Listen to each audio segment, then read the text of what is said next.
On s'est dit ce serait bien pour le spectacle, uniquement pour le spectacle, hein, on n'est pas en formation syndicale non plus, d'avoir un bouquin à vous faire connaître qui recenserait à peu près clairement un truc simple pour comprendre le droit du travail, parce que c'est un truc qui est peut-être volontairement assez compliqué, du genre qu'on nagerait dedans.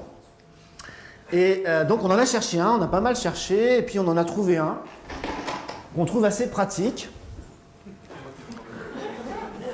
Très pratique à transporter. En fait, c'est un bouquin où il y a toute la liste de nos droits. C'est un bouquin sympa et en plus qui représente deux avantages très conséquents. Vous l'avez quasiment tous chez vous à la maison. Et en plus, il fait qu'une page.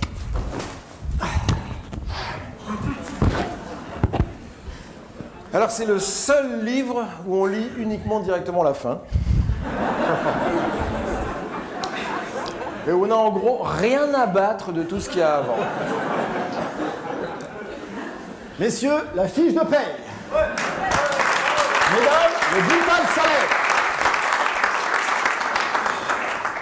Alors vite fait, on va essayer de découvrir cette petite bête-là ensemble. Ce qu'on aime bien, nous, dans une façon de lire sa fiche de paye, ce serait la liste de tous les droits auxquels vous cotisez, d'accord? Tous les droits auxquels vous cotisez et qu'on va parcourir vite fait, bien fait. Vous pourrez lire la vôtre ce soir en rentrant.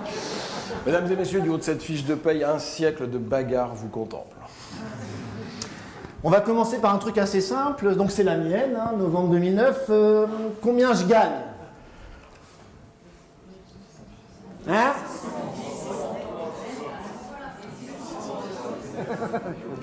Combien je gagne? 1603 €. Ça, c'est donc mon net. C'est l'argent qui me tombe dans la poche. À la fin du mois, ça n'est donc pas ce que je gagne. D'accord? C'est bien le problème. C'est bien le problème et c'est bien tout l'enjeu du combat sur les retraites. C'est que je ne gagne pas 1600 € par mois. Je gagne 2058 € par mois de salaire brut. Et je cotise un certain nombre de droits, ainsi que mon collègue employeur d'ailleurs, qui cotise lui aussi, ça s'appelle des cotisations patronales. Et le seul chiffre qui n'apparaît nulle part sur cette fiche de paye, c'est la totalité de ce que rapporte, de ce que vaut ma force de travail. Sur quasiment aucune fiche de paye, vous avez l'addition du salaire brut et des cotisations patronales qui se lèvent pour ma part à 873 €. Ma force de travail vaut donc 3000 € par mois. Eh oui. Ça va? Donc ça apparaît quasiment jamais. Mais oui, peut-être qu'ils ne voudraient pas qu'on y pense de trop. Non, ouais. Ça pourrait nous donner des idées. Donc, il y a des belles colonnes. On n'est pas d'accord sur les colonnes. Non, on n'est pas d'accord. Moi, je considère que la part salariale et la part patronale, c'est une énorme arnaque. C'est une astuce comptable. C'est de la pédagogie patronale.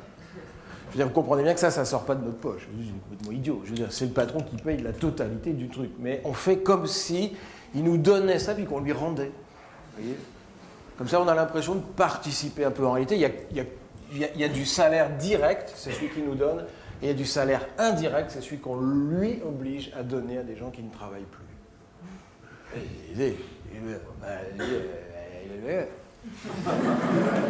Alors pas du tout, hein, puisque là, il y a un très bon exemple, c'est la CSG-CRDS, une invention de Rocard. Donc vous pouvez commencer une petite liste hein, dans la soirée. C'est facile, vous dites Rocard à chaque fois. Vous verrez, ils sont dans vachement de partis différents. Hein. Et donc ça ne devait pas durer très longtemps. Bon, ça n'a pas commencé à 8 points quand même, ils ont commencé plus bas. Et donc vous remarquez que la répartition entre cotisation salariale et patronale est particulièrement avantageuse pour le salariat. C'est-à-dire qu'on a tout dans la gueule. Hein. Et donc moi je trouve qu'il y a une très grosse différence entre les deux colonnes. C'est que là, les 161 €, je ne les ai pas dans la poche à la fin du mois. On les retire de mon net. C'est-à-dire que j'en assume seul la totalité. Si elle était répartie, ou mieux, qu'elle était à la totalité de la charge patronale, hein, de l'autre côté de la colonne, eh ben, j'aurais un net qui serait de 161 € supérieur à la fin du mois. Je trouve que c'est plus que de la sémantique ou de la symbolique, personnellement. Hein. Alors, on y va pour les différentes familles. On a une scope très démocratique, on accepte les mecs de droite au pavé. Ah, c'est très contradictoire. Hein. Alors, la Sécu. Tout le monde connaît bien la Sécu. L'idée, c'est de vérifier nos droits ensemble. Les droits qui sont issus du salaire. Vous vous rappelez la Sécu?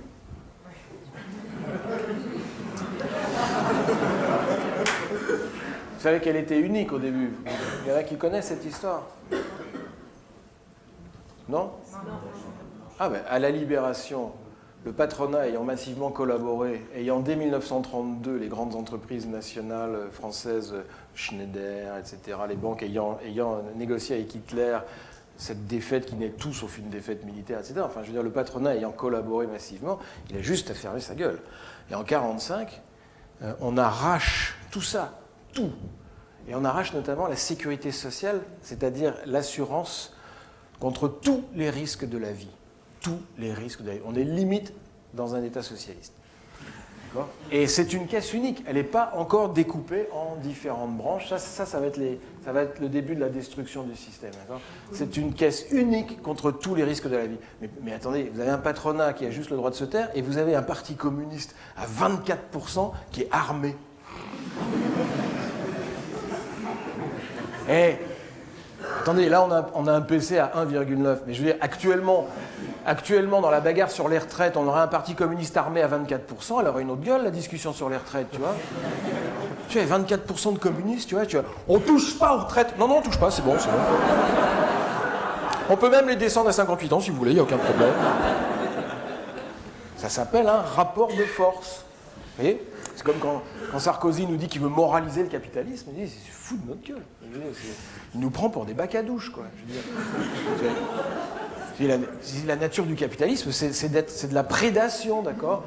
Moraliser le capitalisme, ça veut dire vous arrivez dans la jungle, puis vous avez un tigre qui arrive. Et là, vous lui dites couchez, Kiki.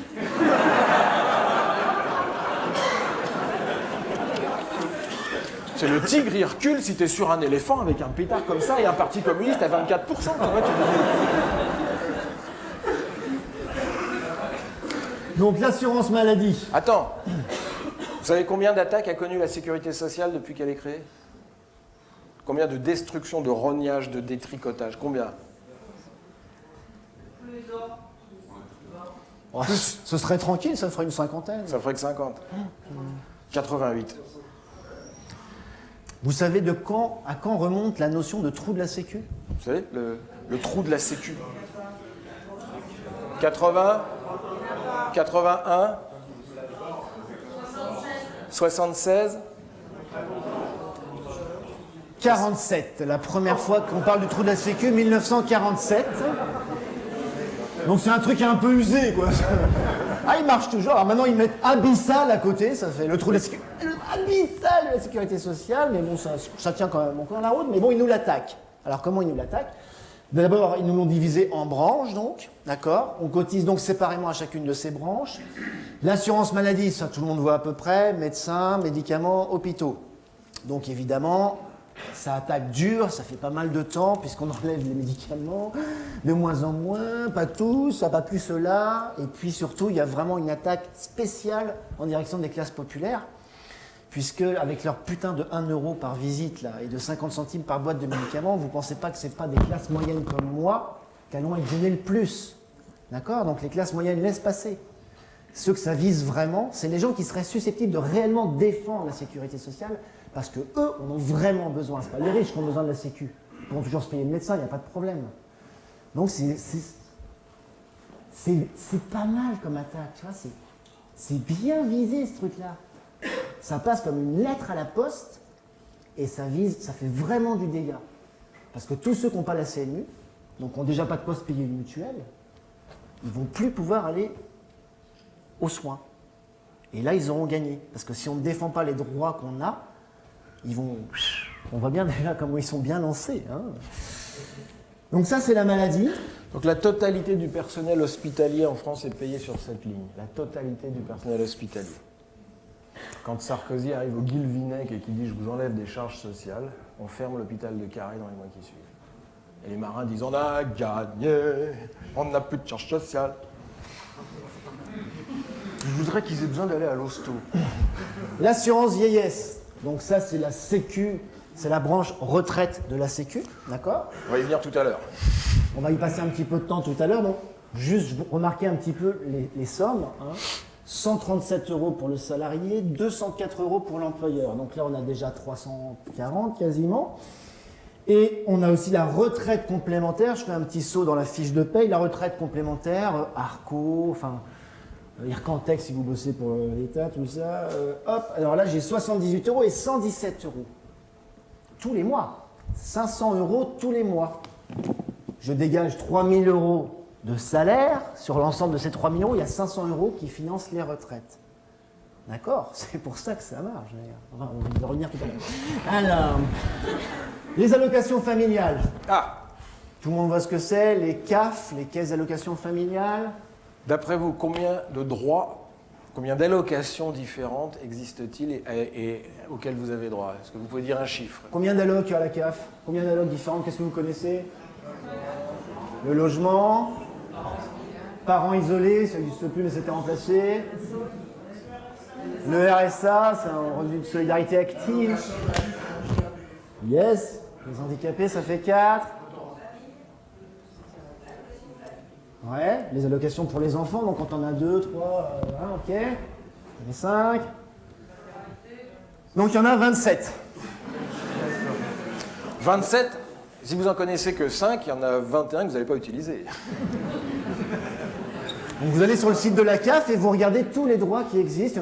Il y en a qui sont assez récents, qui sont assez mal connus, l'accompagnement des personnes en fin de vie, puis des trucs qui sont très peu connus, comme les aides au déménagement, comme les aides à l'installation avec les premiers équipements de nécessité. Si tu n'as pas de machine à laver, tu vois, pour sortir de l'esclavage du laver, bon hop, tu as le droit de t'équiper. Bon. Donc il y a plein d'allocs, mais qui ne sont pas toutes connues. Accident du travail, on passera rapidement. Ça, c'est quand tu te pètes sur ton lieu de travail. Alors là, tu n'as pas les 50 centimes, les 1 € là. Là, tu es bien pris en charge. Là, c'est plus. Tu dis bourse rien, tu n'as même pas besoin d'avoir de mutuelle. L'accident du travail, ça marche encore très bien. Évidemment, il l'attaque aussi. Et puis, il y a un gros problème, c'est la déclaration de l'accident. Donc là, si vous connaissez des gens qui n'ont pas déclaré dans les temps, alors maintenant avec Internet, quand même, il faut mettre un peu plus de mauvaise volonté qu'avant, parce qu'avant, il fallait avoir le formulaire, machin, tout le monde, personne ne l'avait. Donc là, maintenant, si jamais l'employeur ne déclare pas l'accident de travail, c'est quand même lui qui est responsable de prendre en charge les coûts. D'accord, mais si Karim se pète en ski, est-ce que c'est un accident du travail? Je veux dire, tu vois,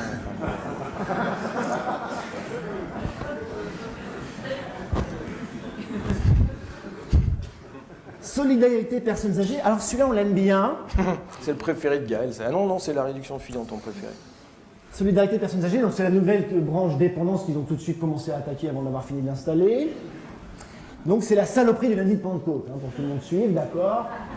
Alors remarquez bien, on est en novembre 2009 et donc je cotise par le biais de mon employeur à hauteur de 6 €. Hein. Il n'y a pas beaucoup de lundi de Pentecôte au mois de novembre, on est d'accord, okay. Donc 6 € en novembre, ok, 6 € en décembre, 6 € en janvier, 6 € en février, etc. Ok. Tous les mois, on cotise donc pour la dépendance. Qu'est-ce qu'on en a à foutre de bosser le lundi de Pentecôte?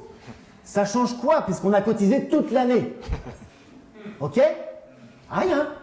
D'accord? C'est une petite saloperie de négociation de merde avec le patronat, qui en échange de cotiser 0,3% en plus, deal avec un gouvernement, comment dirais-je, qu'on s'entend, qu'on nous baise un jour férié. Alors en plus, ça ne marche pas du tout avec plein de secteurs d'activité. C'est-à-dire que le raisonnement, c'est qu'on va pouvoir faire bosser les gens un jour de plus, puis avec l'argent que ça va dégager, on va pouvoir financer les 0,3%. Alors un animateur, par exemple. Donc, Karim. Il bosse le lundi de Pentecôte. Est-ce que ça fait rentrer plus de pognon dans sa MJC pour financer les salaires? Un prof, dans un collège, il bosse un jour de plus maintenant, les profs, ok, ils bossent. Ça fait rentrer plus de pognon dans le collège ou quoi? Mais ça n'a aucun rapport. Calme-toi. Ouais, ça m'énerve un peu, ça. Non, parce qu'ils jouent sur nos sentiments. Ils nous disent, il faut être solidaire, les vieux ont tous crevé. Donc ça, en plus, c'était un été parce qu'il avait fait trop chaud, bon, voilà. Ça va, quoi. Enfin... Vous allez me l'énerver. Aide au logement. C'est quoi ça, l'aide au logement? 0,1%. Les prêts, le 1% logement. C'est comme ça qu'on en parle souvent. Le 1%, ce n'est pas le taux de cotisation, hein, c'est 10 fois moins. Hein. C'est le taux, soi-disant, du prêt qu'on va pouvoir emprunter pour accéder à la propriété auprès de son employeur. Donc ça, il y a plein de gens qui ne connaissent pas. Bah, la banque, elle t'en parle jamais, puisqu'elle a plutôt intérêt à ce que tu viennes emprunter chez elle à beaucoup plus que 1%. Donc voilà. La réduction Fillon. Oh, il va s'énerver là. Quel est le vrai nom de la réduction Fillon? Le vrai nom de la réduction Fillon? C'est quoi le vrai nom de Fillon? Qui a inventé la réduction sur les bas salaires? Puisque c'est de ça qu'il s'agit. Les allègements sur les bas salaires.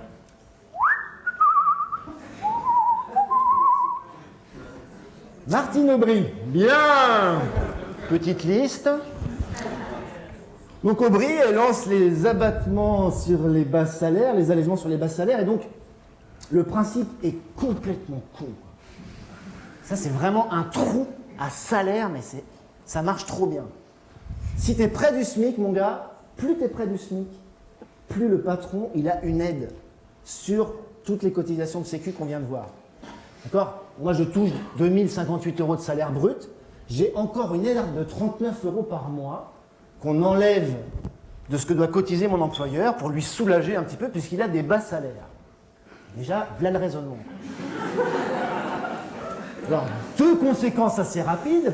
Le mec n'a pas du tout intérêt à augmenter les salaires. Plus il s'éloigne du SMIC, non seulement plus il va payer de salaire, plus il va cotiser, et en plus il va perdre des aides. Tu penses, c'est tout de suite ce qu'il fait, c'est sûr.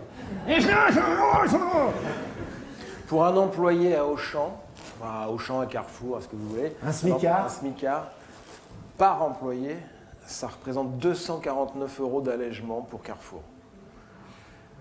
Par salarié et par mois. S'ils ont intérêt à les engager à plus que le SMIC. Ça fait un putain de paquet de pognon. Vous comprenez le raisonnement. Le raisonnement est un raisonnement généreux. C'est de dire on va inciter à employer, bien sûr. Vous comprenez l'astuce? Non, si on fait des réductions comme ça, les gens vont engager. C'est toujours pareil. Ça joue sur la corde sensible. En réalité, l'obsession du capital, mais ça c'est depuis 2 siècles, c'est la modération salariale. C'est de ne surtout pas augmenter les salaires. Si vous avez écouté l'émission de Mermet sur la synarchie, je suis désolé pour cette société secrète dans les années 20 avec les grandes entreprises françaises, la Banque de France de l'époque recevait tous les gouvernements avant qu'ils soient nommés pour leur faire promettre qu'ils allaient avoir une politique de rigueur et ne pas augmenter les salaires. Et donc l'obsession du capital, c'est d'accord. Qui c'est qui a pété les salaires, qui a arrêté l'augmentation de salaire en 82? 83. Allez, 83, on a été de gauche 2 ans, on peut se garder 2 ans. Delors. Mais alors il n'a pas appelé ça le gel des salaires, hein, parce qu'on serait tous descendus dans la rue. Il a appelé ça la désinflation compétitive. Non à la désinflation compétitive. Personne. Ça marche pas du tout, hein. Non, au bloc, cache des salaires, ça rime, tu vois. Non, à la désinflation compétitive, tu vois. Bon. L'assurance chômage, d'accord? J'aime bien ce mot. Assurance chômage. C'est comme une assurance bagnole, mais pour le chômage, d'accord? C'est le principe en plus, c'est-à-dire que tu payes des cotises, puis si jamais il y a des salauds de patrons qui te filent plus de boulot, on te paye du chômage. Tu as pris une assurance pour ça. Et donc c'est un droit. C'est un droit qui, normalement, je dis bien normalement, n'est pas monnayable, n'est pas négociable, il n'y a pas à avoir de contrat, il n'y a pas à jurer que vous cherchez du travail, tous ces trucs-là, d'accord? C'est un droit constitutionnel, d'accord? C'est-à-dire que si vous tombez au chômage, vous avez automatiquement le droit d'être indemnisé, d'accord? Et donc, la prochaine fois que vous allez à Pôle emploi, vous dites, bon, on a vu le spectacle de Tanguy et Lepage, alors 1, on prend le pognon, 2, on ne cherchera pas de travail, 3, ça va durer 20 mois, on prend des vacances, c'est comme ça, c'est pas autrement, parce que c'est un droit. Je vous promets pas que ça va marcher, mais c'est l'idée, parce que... Si ça marche pas, vous appelez sur son téléphone perso. Depuis le PAR, d'accord, depuis ça c'est l'Union européenne, hein. Je veux dire, ils veulent absolument nous faire croire que c'est un contrat, qu'il faut qu'on passe un deal, d'accord? Il faut qu'on cherche vraiment. Vous savez qu'on ne dit plus un demandeur d'emploi, c'est fini, ils viennent de changer. Maintenant, on est prospecteur d'emploi. Parce que demander, c'était un peu trop facile. C'est facile, hein, excuse-moi.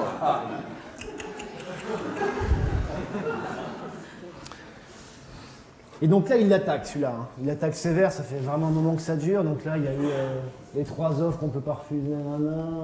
Il y a la durée qui change tout le temps. Il te manque 50 heures avant, tu perds 6 mois. Enfin, c'est vraiment un droit qui est attaqué. Il est trop emblématique du travail libre, comme les retraites. Comme par hasard, même objectif, même importance stratégique et beaucoup d'efforts là-dessus. Ça paye du travail libre, vous êtes d'accord, hein? C'est grâce à ces cotisations du travail subordonné qu'on paye du travail libre. D'accord? Donc là, il y a... Hein? Oh. Oh. Oh. Bonjour. Ça rigole le jeu. Est-ce qu'il y a un lisseur de queue de poire pour...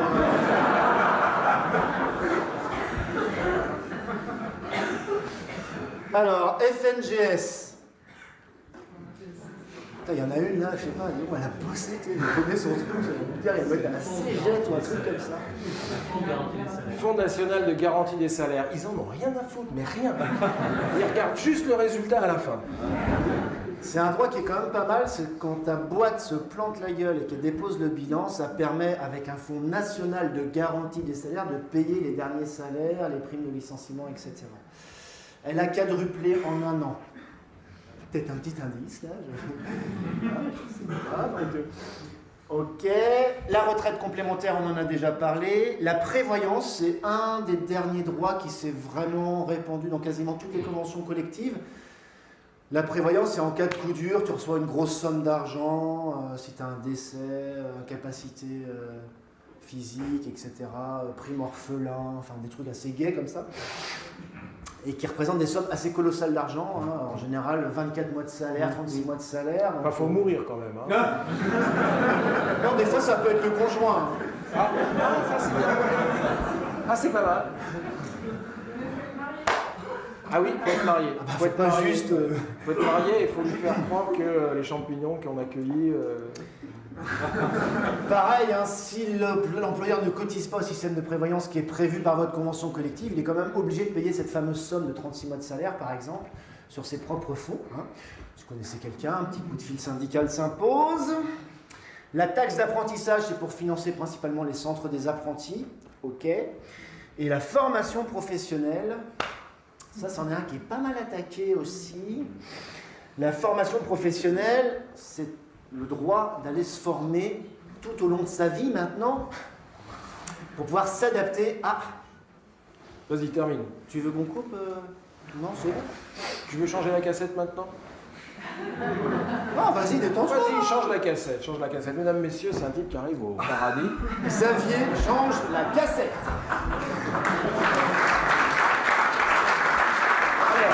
Alors, la formation professionnelle, un droit assez important donc qui vous permet de partir en formation avec pas mal d'innovations depuis 2004 avec un accord signé par la CGT, aussi la CGT, enfin tout le monde, hein, la CGT a signé. En 2004, il a notamment créé une petite saloperie, le DIF, le droit individuel à la formation, qui est une espèce de non-droit en fait. Hein. C'est un soi-disant droit, donc chaque année que tu bosses, tu gagnes 20 heures, d'accord, tu cumules, donc tu épargnes 20 heures jusqu'à 120 heures maximum, et alors tu as le droit de le dépenser à faire ce que tu veux en formation, c'était l'idée, à ton initiative. Tu veux faire une formation macramée, tu la demandes, t'y vas, tu vois. Alors pas du tout. Alors d'abord, ils ont le droit de la refuser une fois, 2 fois, 3 fois presque. Et en plus, comme ils n'en ont pas du tout fait la promotion, pendant 4-5 ans, ça a végété, très peu de demandes, etc. Puis alors, quand on arrivait tout près des 120 heures, c'est-à-dire quand les gens ont compris qu'ils avaient paumé des droits, s'ils ne commençaient pas à les dépenser, là, ça a commencé à s'activer, quoi. Ils ont fait des tonnes de demandes en même temps, donc là, ils sont en train de ferrer tous les verrous, donc il faudrait au moins que c'est vers 21h. Ce qui serait pas mal, c'est que ce soit quand même sur votre cœur de métier, par rapport à vos compétences dans la branche et tout ça. Donc en fait, avant le DIF, souvent, ce qui se passait, c'est qu'on partait en formation sur un truc qui ne nous intéressait pas forcément, genre le logiciel de gestion des centres de loisirs, pour faire en même temps la compta et les présences et tout ça. Alors, mais maintenant, grâce au DIF, on va pouvoir partir en formation du logiciel de gestion des présences en centre de loisirs, et ce sera à notre propre initiative. En fait, il faudrait traduire éducation tout au long de la vie, qui a l'air d'être un truc sympa, par obligation de formation jusqu'à ce que mort s'en suive. Ça serait beaucoup plus juste. Et sur son temps de loisir. Et la plus grosse saloperie, c'est ça, c'est que maintenant on peut partir en formation professionnelle sur ses congés, sur son week-end. Ça, c'est un grand progrès social. Ah oui, mais c'est pour pas bronzer idiot. On peut enfin se former sur du temps choisi, quoi. C'est ça qui est bien, hein. Ça coûte moins cher à l'employeur, évidemment, au passage. Ok. Voilà, ça c'était une lecture politique de la fiche de paye. Donc tous ces droits sont attaqués, évidemment.